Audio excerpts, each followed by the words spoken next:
IFSന്റെ പുതിയൊരു വീഡിയോയിലേക്ക് എല്ലാവർക്കും സ്വാഗതം.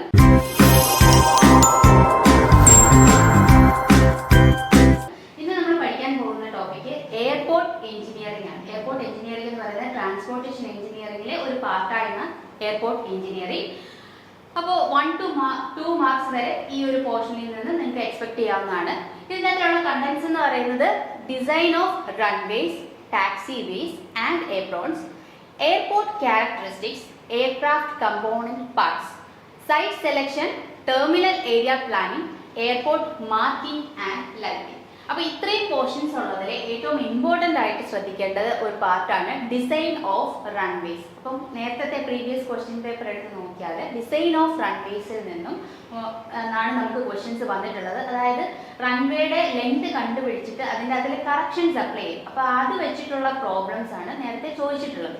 അപ്പോൾ ഈ ഒരു ഏരിയ കുറച്ചും കൂടി കൂടുതൽ സ്ട്രെസ് എടുത്ത് പഠിക്കേണ്ടതായിട്ടുണ്ട്. ഇനി നമുക്ക് ഇതിലേക്ക് കടക്കാം. അതായത് ഈ ഒരു എയർപോർട്ടിലേക്ക് വരുന്ന സമയത്ത് നമുക്കിവിടെ റൂൾസ് ആൻഡ് റെഗുലേഷൻസ് പ്രൊവൈഡ് ചെയ്യാനായിട്ട് 3 ഏജൻസീസ് അല്ലെങ്കിൽ ഓർഗനൈസേഷൻസ് ആണ് ഉള്ളത്. അപ്പോൾ ആദ്യത്തെ എന്ന് പറയുന്നത് ICAO, international civil aviation organisation. ഇതെന്ന് പറയുന്നത് any country other than USA has to follow the rules and regulations laid by ICAO. അതായത് എല്ലാ കൺട്രീസും അതർ ദാൻ USA ഒഴികെയുള്ള ബാക്കി എല്ലാ കൺട്രീസും ഈ ICAO പ്രകാരമുള്ള അവരുടെ റൂൾസും റെഗുലേഷൻസും ആണ് പാലിക്കേണ്ടത്. ഇതിന് ഹെഡ് ക്വാർട്ടർ എന്ന് പറയുന്നത് കാനഡയിലാണ്. അതുപോലെ രണ്ടാമതായിട്ടുള്ള ഒരു ഏജൻസിയാണ് FAA, ഫെഡറൽ ഏവിയേഷൻ ഏജൻസി.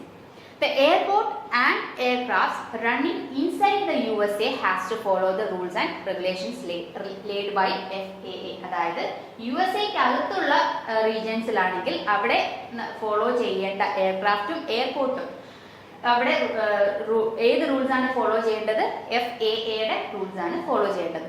അതുപോലെ തന്നെ we have airport authority of India, അതാണ് AAI, airport authority of India. അപ്പോൾ ഈ 3 ഏജൻസീസും ആണ് മെയിൻ ആയിട്ട് ഉള്ളത്. ഇനി നമുക്ക് ക്ലാസിഫിക്കേഷനിലേക്ക് വരാം. ICAO കൊടുത്തിട്ടുള്ള എയർപോർട്ടിന്റെ ക്ലാസിഫിക്കേഷൻ ആണ് പഠിക്കാൻ പോകുന്നത്. ഇതിൻ്റെ അകത്തിൽ 2 രീതിയിലാണ് ഇവർ ക്ലാസിഫിക്കേഷൻ പറഞ്ഞിട്ടുള്ളത്. അപ്പോൾ ആദ്യത്തെ ക്ലാസിഫിക്കേഷൻ എന്ന് പറയുന്നത് കോഡ് A to E. അതായത് നമ്മളിപ്പോൾ ടൈപ്പ് ഓഫ് എയർപോർട്ട് നോക്കുകയാണെന്നുണ്ടെങ്കിൽ അതിൻ്റെ അകത്തിൽ A ടൈപ്പ്, B ടൈപ്പ്, അങ്ങനെ ഈ ടൈപ്പ് വരെ ടൈപ്സ് ഓഫ് എയർപോർട്ട് കാണും. ഇതിനെല്ലാം ഓരോ എന്തിനെ ബേസ് ചെയ്തിട്ടാണ്? Basic runway length. അതായത് റൺവേ ലെങ്ത്, റൺവേ എന്ന് പറഞ്ഞാൽ എന്താണെന്ന് അറിയാലോ, എയർക്രാഫ്റ്റിന്റെ ടേക്ക് ഓഫിനും ലാൻഡിങ്ങിനും വേണ്ടി നമ്മൾ കൊടുത്തിട്ടുള്ള പേയ്മെന്റിനെയാണ് റൺവേ എന്ന് പറയുന്നത്. ഈ റൺവേയുടെ ലെങ്തിനെ ബേസ് ചെയ്തിട്ട് അതുപോലെ തന്നെ വിഡ്ത്ത് ഓഫ് ദി റൺവേ പേയ്മെന്റിന്റെ വിഡ്ത്തിനെ ബേസ് ചെയ്ത് അതുപോലെ തന്നെ മാക്സിമം ലോഞ്ചിറ്റ്യൂഡിനൽ ഗ്രേഡ്, അതായത് ലോഞ്ചിറ്റ്യൂഡിനൽ ഗ്രേഡ് എന്ന് പറഞ്ഞാൽ എലോങ് ദി ലെങ്ത് കൊടുക്കുന്ന ഗ്രേഡിയന്റിനെയാണ് നമ്മൾ ലോഞ്ചിറ്റ്യൂഡിനൽ ഗ്രേഡിയന്റ് എന്ന് പറയുന്നത്. അപ്പം അവിടെ കൊടുത്തിട്ടുള്ള മാക്സിമം ലോഞ്ചിറ്റ്യൂഡിനൽ ഗ്രേഡ്, ഈ 3നെയും വെച്ചിട്ടാണ് ഈ എയർപോർട്ടുകളെ ഇങ്ങനെ ABCDE എന്ന് പറഞ്ഞ് ക്ലാസിഫൈ ചെയ്തിട്ടുള്ളത്. അപ്പോൾ അത് എങ്ങനെയാണ് ക്ലാസിഫൈ ചെയ്തതെന്ന് നമുക്കൊന്ന് നോക്കാം. ഈ ഒരു ടേബിൾ നോക്കിയാൽ ഇതിനകത്തിൽ ടൈപ്സ് ഓഫ് എയർപോർട്ട് കൊടുത്തിട്ടുണ്ട്. ABCDE ഇങ്ങനെ ടൈപ്സ് കൊടുത്തിട്ടുണ്ട്. അതുപോലെ തന്നെ ബേസിക് റൺവേ ലെങ്ത് കൊടുത്തിട്ടുണ്ട്, പിന്നെ വിഡ്ത്ത് കൊടുത്തിട്ടുണ്ട്, അതുപോലെ തന്നെ മാക്സിമം ലോഞ്ചിറ്റ്യൂഡിനൽ ഗ്രേഡ്. അപ്പോൾ ഒരു A ടൈപ്പ് എയർപോർട്ട് ആണെന്ന് പറയുകയാണെങ്കിൽ അവിടെ കൊടുത്തിട്ടുള്ള റൺവേയുടെ മിനിമം ലെങ്ത് എന്ന് പറയുന്നത് 2100 ആയിരിക്കും. അതുപോലെ മാക്സിമം ലെങ്ത് എന്ന് പറയുന്നത് ഓവർ 2100. ഇതിന് മുകളിലുള്ള എത്ര ലെങ്ത് വേണമെങ്കിലും കൊടുക്കാം. അത് comes under A type airport. അതുപോലെ തന്നെ വിഡ്ത്ത് ഓഫ് പേയ്മെന്റ് എന്ന് പറയുന്നത് 45 മീറ്റർ ആണ്. ഇവിടുത്തെ ലോഞ്ചിറ്റ്യൂഡിനൽ ഗ്രേഡ് എന്ന് പറയുന്നത് 1.5 ആണ്. ഇനി B ടൈപ്പ് നോക്കിയാൽ 2099 ആണ് അവിടുത്തെ മാക്സിമം റൺവേയുടെ ലെങ്ത്. മിനിമം 1500 ആണ്, വിഡ്ത്ത് 45 ആണ്, ഗ്രേഡിയന്റ് എന്ന് പറയുന്നത് 1.5% ആണ്. അപ്പോൾ ഇതേപോലെ A to E വരെ ഡിഫറെന്റ് റൺവേക്കും വിഡ്ത്തിനും അതുപോലെ ഗ്രേഡിയന്റിനും അനുസരിച്ച് ക്ലാസിഫൈ ചെയ്തിട്ടുണ്ട്. ഇനി രണ്ടാമത്തെ ഒരു ക്ലാസിഫിക്കേഷനും കൂടിയുണ്ട്. അതാണ് കോഡ് 1 to 7. ഇത് ഇൻഡിക്കേറ്റ് ചെയ്യുന്നത് എന്തിനൊക്കെയാണ്? സിംഗിൾ ഐസൊലേറ്റഡ് വീൽ ലോഡാണ്. അപ്പം നിങ്ങൾക്ക് അറിയാം, സിംഗിൾ ഐസൊലേറ്റഡ് വീൽ ലോഡ് എന്ന് പറഞ്ഞാൽ ഒരു വീലിൽ വരുന്ന ലോഡ് എത്രയാണ് ഇതിനെ ബേസ് ചെയ്തിട്ടാണ് അതേപോലെ രണ്ടാമതെന്ന് പറയുന്നത് ടയർ പ്രഷർ, ടയറിൽ വരുന്ന പ്രഷർ എത്രയാണ് അതിനെ ബേസ് ചെയ്തിട്ട്. അപ്പോൾ ഈ രണ്ട് കാര്യങ്ങളെ ബേസ് ചെയ്തിട്ടാണ് ഇവിടെ എയർപോർട്ടിനെ 1, 2, 3 അങ്ങനെ 7 വരെയായിട്ട് ക്ലാസിഫൈ ചെയ്തിട്ടുണ്ട്. നമുക്ക് എങ്ങനെയാണെന്ന് നോക്കാം. ഇവിടെ ചാർട്ട് കൊടുത്തിട്ടുണ്ട്. ഇതിൻ്റെ അകത്തിൽ ICAO പറഞ്ഞിട്ടുള്ള പോലെ code 1 single isolated wheel load എന്ന് പറയുന്നത് 45,000 കിലോഗ്രാം ആണ്. ഇവിടുത്തെ ടയർ പ്രഷർ എന്ന് പറയുന്നത് 8.5 കിലോഗ്രാം പെർ സെന്റിമീറ്റർ സ്ക്വയർ ആണ്. അങ്ങനെ 7 വരെ കൊടുത്തിട്ടുണ്ട്. 7ൽ സിംഗിൾ ഐസൊലേറ്റഡ് വീൽ ലോഡ് എന്ന് പറയുന്നത് 2000 ആണ്. ടയർ പ്രഷർ എന്ന് പറയുന്നത് 2.5 ആണ്. അപ്പൊ ഇങ്ങനെ ഒരു ക്ലാസിഫിക്കേഷൻ പറഞ്ഞിട്ടുണ്ട്. ഇനി നമ്മളോട് പറയാണ് ഒരു C3 എയർപോർട്ട് ആണ് എന്ന് പറയുകയാണെങ്കിൽ നമുക്ക് അതിൽ നിന്ന് എന്തൊക്കെ ഡേറ്റാസ് കിട്ടും? C3 എന്നാണ് പറഞ്ഞത്. അപ്പൊ C നോക്കുവാണെങ്കിൽ സിയിൽ നിന്നും നമുക്ക് ആ റൺവേയുടെ മിനിമം ലെങ്ത് എന്ന് പറയുന്നത് 900 ആണെന്ന് മനസ്സിലാക്കാം. അതുപോലെ മാക്സിമം ലെങ്ത് 1499 ആണ്. അതുപോലെ വിഡ്ത്ത് ഓഫ് ദി പേയ്മെന്റ് എന്ന് പറയുന്നത് 30 മീറ്റർ ആണ്. മാക്സിമം ലോഞ്ചിറ്റ്യൂണൽ ഗ്രേഡിയന്റ് എന്ന് പറയുന്നത് 1.5% ആണ്. ഇനി C3 ആണ് പറഞ്ഞത് അല്ലേ. അപ്പൊ 3യെ ബേസ് ചെയ്ത് നമുക്ക് രണ്ട് ഡേറ്റാസ് കൂടെ കിട്ടും. അതായത് 3 ആണെങ്കിൽ അവിടെയുള്ള സിംഗിൾ ഐസൊലേറ്റഡ് വീൽ ലോഡ് എന്ന് പറയുന്നത് 3ക്ക് എത്രയാണ്? 27,000 കിലോഗ്രാം ആയിട്ട് വരും. ഇവിടെയുള്ള ടയർ പ്രഷർ എന്ന് പറയുന്നത് എത്രയായിട്ട് വരും? 7 കിലോഗ്രാം പെർ സെന്റിമീറ്റർ സ്ക്വയർ ആണ്. ഓക്കെ, അപ്പൊ ഇത്രയും കാര്യങ്ങളാണ് നമുക്ക് 5 ഡേറ്റാസ് ആണ് ഒരു എയർപോർട്ട് ക്ലാസിഫിക്കേഷനിൽ നിന്നും കിട്ടുന്നത്. ഓക്കെ, അപ്പൊ ഇതാണ് ക്ലാസിഫിക്കേഷൻ. ഇനി നമുക്ക് റൺവേ എന്താണെന്ന് നോക്കാം. റൺവേ എന്താണെന്ന് നമുക്കറിയാലോ. റൺവേ എന്ന് പറഞ്ഞാൽ നേരത്തെ പറഞ്ഞു, അതായത് it is a pavement strip for landing and take off of aircraft. ഒരു എയർക്രാഫ്റ്റിന്റെ ലാൻഡിങ്ങിനും അതുപോലെ തന്നെ ടേക്ക് ഓഫ് ഓപ്പറേഷനും പെർഫോം ചെയ്യാൻ വേണ്ടിയിട്ട് കൊടുത്തിട്ടുള്ള പേയ്മെന്റ് സ്ട്രിപ്പിനെയാണ് നമ്മൾ എന്ത് വിളിക്കുന്നത്? റൺവേ എന്ന് വിളിക്കുന്നത്. It should orient in the direction of the prevailing wind in that area. അപ്പോൾ ഒരു ഏരിയ നോക്കിക്കഴിഞ്ഞാൽ ആ ഏരിയയിൽ സാധാരണയായിട്ട് ഏത് ഡയറക്ഷനിലാണോ വിൻഡ് വരുന്നത് ആ വിൻഡിനെയാണ് പ്രിവെയിലിംഗ് വിൻഡ് എന്ന് വിളിക്കുന്നത്. അപ്പോൾ ആ ഡയറക്ഷൻ, പ്രിവെയിലിംഗ് വിൻഡിന്റെ ഡയറക്ഷൻ എങ്ങനെയാണോ അതിനെലോങ് ആയിട്ട് വേണം നമ്മൾ അവിടുത്തെ റൺവേ ഓറിയന്റ് ചെയ്യാനായിട്ട്. അപ്പോൾ prevailing wind are the direction that the wind blows most often in a location. അപ്പോൾ ഒരു ലൊക്കേഷനിൽ സാധാരണയായിട്ട് ഏത് ഡയറക്ഷനിലാണോ വിൻഡ് ബ്ലോ ചെയ്യുന്നത് ആ വിൻഡിനെയാണ് നമ്മൾ പ്രിവെയിലിംഗ് വിൻഡ് എന്ന് വിളിക്കുന്നത്.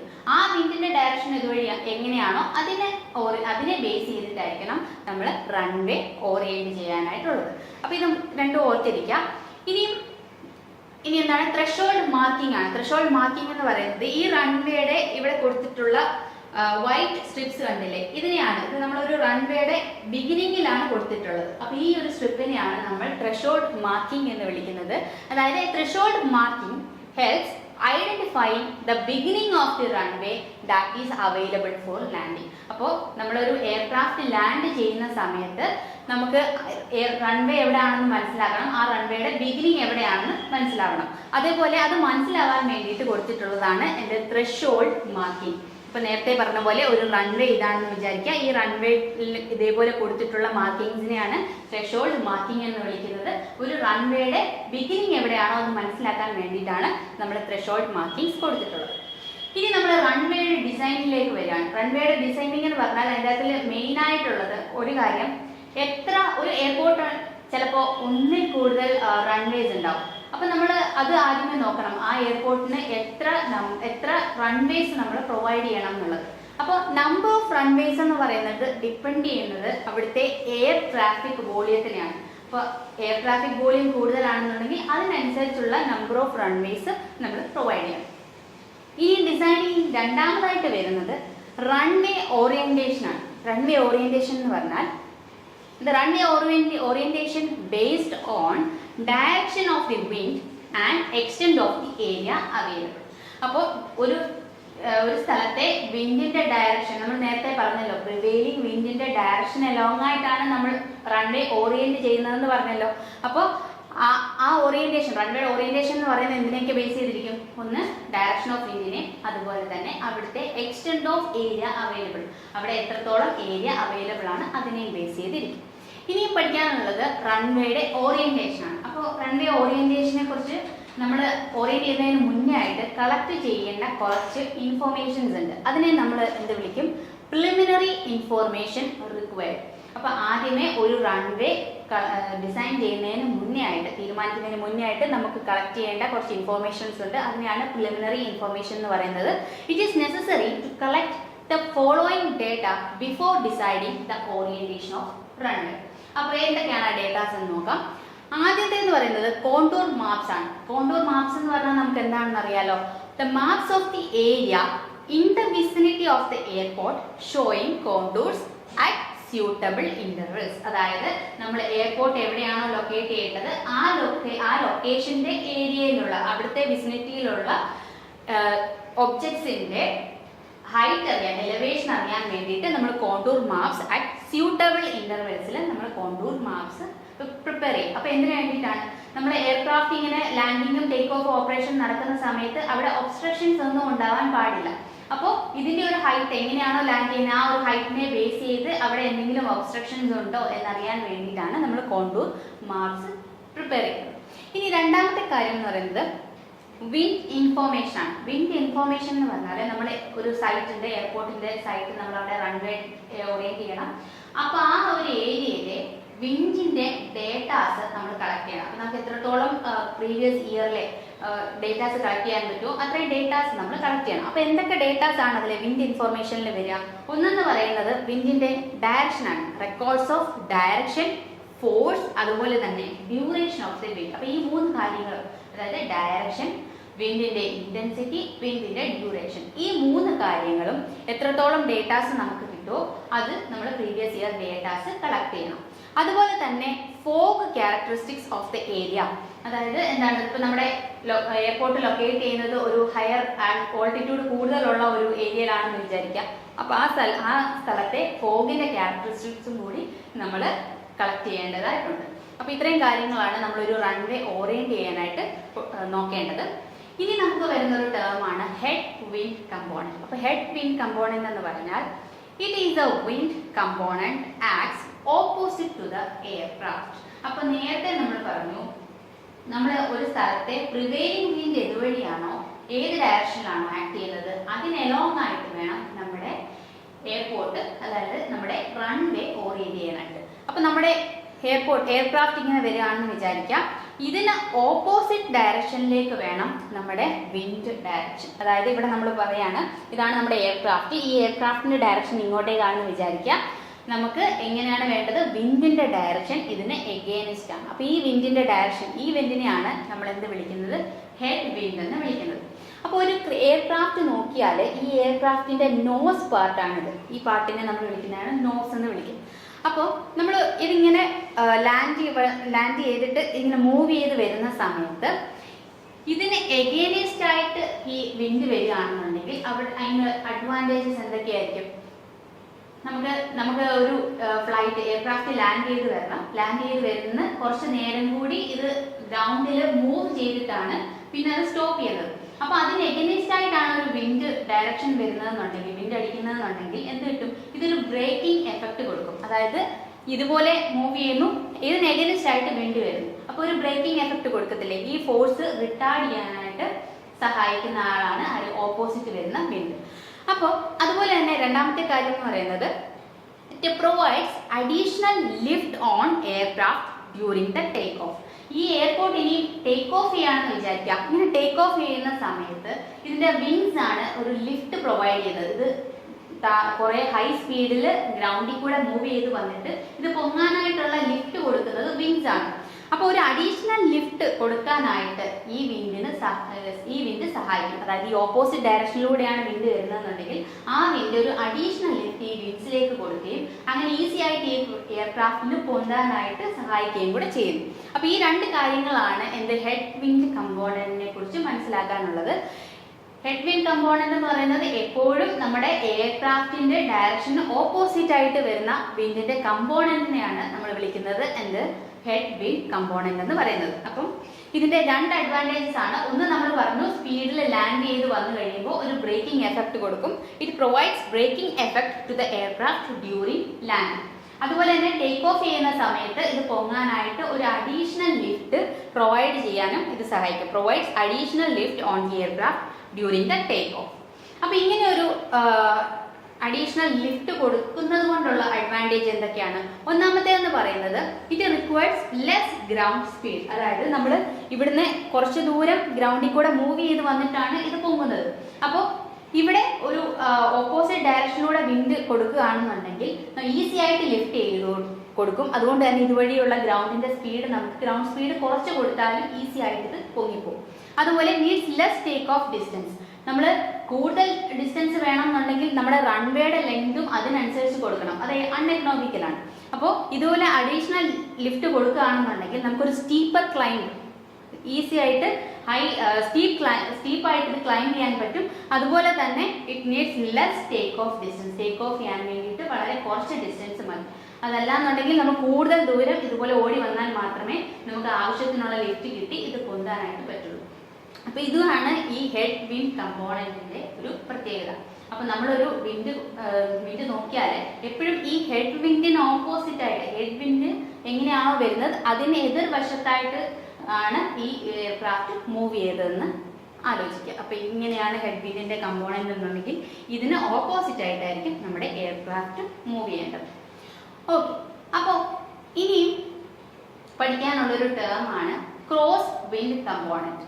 അതെന്താണ് ഈ ക്രോസ് വിൻഡ് കമ്പോണന്റ് എന്ന് പറയുന്നത്? നമുക്ക് നോക്കാം.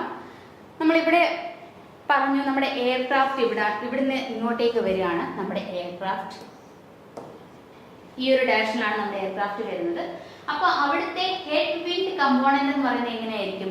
ഈ നോസിനെ സ്ട്രൈക്ക് ചെയ്തൊരു ബ്രേക്കിംഗ് എഫക്റ്റ് കൊടുക്കുന്ന പോലെ ഇതിനെ ഓപ്പോസിറ്റ് ഡയറക്ഷനിലേക്കായിരിക്കണം അവിടുത്തെ ഹെഡ് വിൻഡ് കമ്പോണന്റ്. ഓക്കെ, നമ്മൾ അഡ്വാൻറ്റേജസ് എന്തൊക്കെയാണെന്ന് പറഞ്ഞു കഴിഞ്ഞാൽ അപ്പൊ അതിനെ ബേസ് ചെയ്തിട്ട് ഈ കൊടുത്തിട്ടുള്ളതാണ്. എപ്പോഴും ഈ എയർക്രാഫ്റ്റ് വരുന്നതിന് ഓപ്പോസിറ്റ് ആയിട്ടാണ് നമ്മുടെ ഹെഡ് വിൻഡ് കമ്പോണന്റ് വരേണ്ടത് എന്ന് പറഞ്ഞു.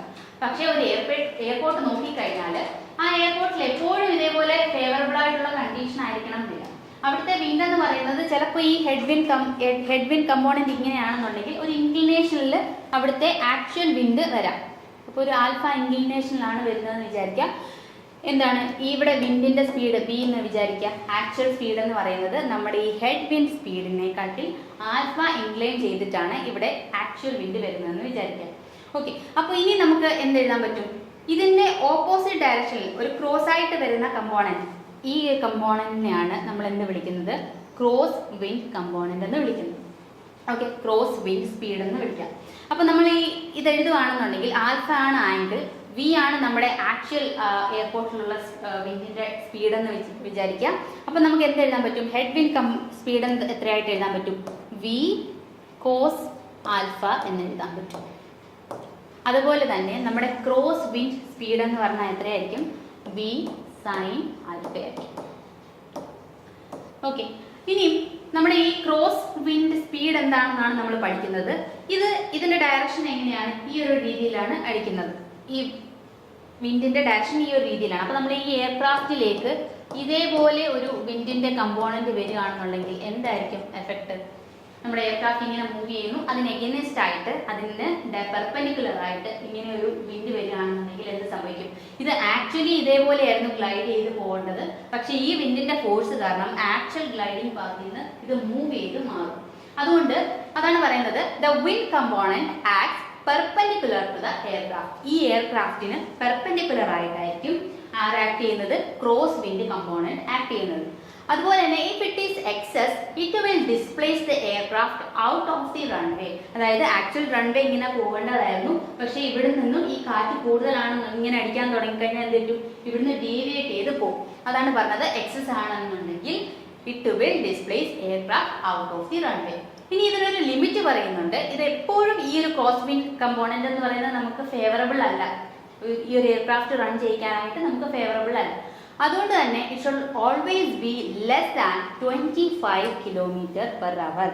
അപ്പോൾ ഒരു എയർപോർട്ടിലെ ക്രോസ് വിൻഡ് കമ്പോണന്റ് എന്ന് പറയുന്നത് എപ്പോഴും 25 km/h കുറവായിരിക്കണം. ഫോർ ലൈറ്റ് എയർക്രാഫ്റ്റ്, ഇതൊരു ലൈറ്റ് എയർക്രാഫ്റ്റിന്റെ കേസാണ് പറയുന്നത്. അതുപോലെ ഇതെന്ന് പറയുന്നത് എന്താണ്? ഒരു അൺഡിസൈറബിൾ കമ്പോണന്റ് ആണ്. അപ്പോൾ ഫേവറബിൾ അല്ലാത്തത് കൊണ്ട് തന്നെ ഒരു അൺഡിസൈറബിൾ കമ്പോണന്റ് ആണ്. ഇതിന്റെ സ്പീഡ് എന്ന് പറയുന്നത് ഒരു ലൈറ്റ് എയർക്രാഫ്റ്റ് നോക്കിക്കഴിഞ്ഞാൽ എപ്പോഴും അവിടെ 25 km/h കുറവായിരിക്കും. ക്രോസ് വിൻഡ് കമ്പോണന്റിന്റെ ലിമിറ്റ് ആണ് പറഞ്ഞത്. ഓക്കെ, അപ്പോൾ ഇത്രയും കാര്യങ്ങൾ മനസ്സിലായെന്ന് വിചാരിക്കുന്നു. ഇനി നമുക്ക് പഠിക്കാനുള്ള ഒരു ഇമ്പോർട്ടൻറ്റ് ടേം ആണ് വിൻഡ് കവറേജ് എന്ന് പറയും. എന്താണ് wind coverage? The percentage of time in A year during which the cross wind component remains within the limit of 25 kmph is called the wind coverage of the runway. അപ്പോൾ എന്താണ് പറഞ്ഞത്? അതായത് നമ്മൾ ഒരു വർഷം നോക്കിക്കഴിഞ്ഞാൽ, ഒരു 1 ഇയർ നോക്കിക്കഴിഞ്ഞാൽ, 1 ഇയർ എടുത്തു കഴിഞ്ഞാൽ ഇതിൻ്റെ അകത്തിൽ എത്ര പെർസെൻറ്റേജ് ഓഫ് ടൈം നമ്മുടെ വിൻഡ് ബ്ലോ ചെയ്യുന്നത് എന്തിനുള്ളിലാണ് വിൻഡ് ബ്ലോ ചെയ്യുന്നത്? ലെസ് ദാൻ 25 km/h ആണ്. അപ്പോൾ നമ്മൾ ഓൾറെഡി പഠിച്ചല്ലോ 25 km/h എന്ന് പറയുന്ന ഒരു ലിമിറ്റിന്റെ പ്രത്യേകത പഠിച്ചല്ലോ. ഇത് കൂടുതലായിട്ടൊരു ക്രോസ് വിൻഡ് കമ്പോണന്റ് വന്നു കഴിഞ്ഞാൽ അവിടുത്തെ ഫീസിബിൾ അല്ല, അവിടുത്തെ ഫേവറബിൾ കണ്ടീഷൻ അല്ല.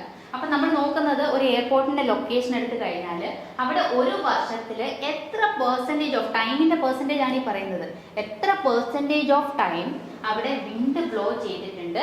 സോ ദാറ്റ് അവിടുത്തെ ക്രോസ് വിൻഡ് കമ്പോണന്റ് എന്ന് പറയുന്നത് remains within the limit of 25 kmph. അപ്പം നമുക്കറിയണം അല്ലേ, അപ്പോൾ ഒരു എയർപോർട്ട് ഡിസൈൻ ചെയ്യുന്നതിന് മുന്നേ നമുക്കറിയണം ആ റൺവേ പ്രൊവൈഡ് ചെയ്യുന്നിടത്ത് അതുവഴിയുള്ള കാറ്റ് എന്ന് പറയുന്നത് എപ്പോഴും 25 kmph കുറവായിട്ട് വന്നാൽ മാത്രമേ നമുക്ക് ആ ഒരു സൈറ്റ് പ്രൊവൈഡ് ചെയ്യാൻ, റൺവേ ഓറിയൻറ്റ് ചെയ്യാൻ പറ്റുള്ളൂ. അപ്പോൾ അത് അറിയാൻ വേണ്ടിയിട്ട് യൂസ് ചെയ്യുന്ന ഒരു ടേമാണ് വിൻഡ് കവറേജ്. അപ്പോൾ ഇത് ബേസിക്കലി എന്താണ്? It's A percentage of time in A year during which the crosswind component is within the limit of 25 kmph. അപ്പോൾ എന്താണെന്ന് മനസ്സിലായല്ലോ. The orientation runway should be such that the minimum wind coverage of about 95% is obtained. അതായത് ഇവിടെ പറയുന്നത് നമ്മളൊരു runway orient ചെയ്യുന്ന സമയത്താണ് ഇത് നോക്കുന്നത്. റൺവേയുടെ ഓറിയൻറ്റേഷൻ്റെ സമയത്ത് നമ്മൾ ഈ വിൻഡ് കവറേജ് ഒരു ഏരിയയിൽ നോക്കിക്കഴിഞ്ഞാൽ അവിടെ മിനിമം വിൻഡ് കവറേജ് എന്ന് പറയുന്നത് 95% എങ്കിലും കിട്ടണം. 95% എങ്കിലും വിൻഡ് കിട്ടണം. അതിൻ്റെ അർത്ഥം എന്താ?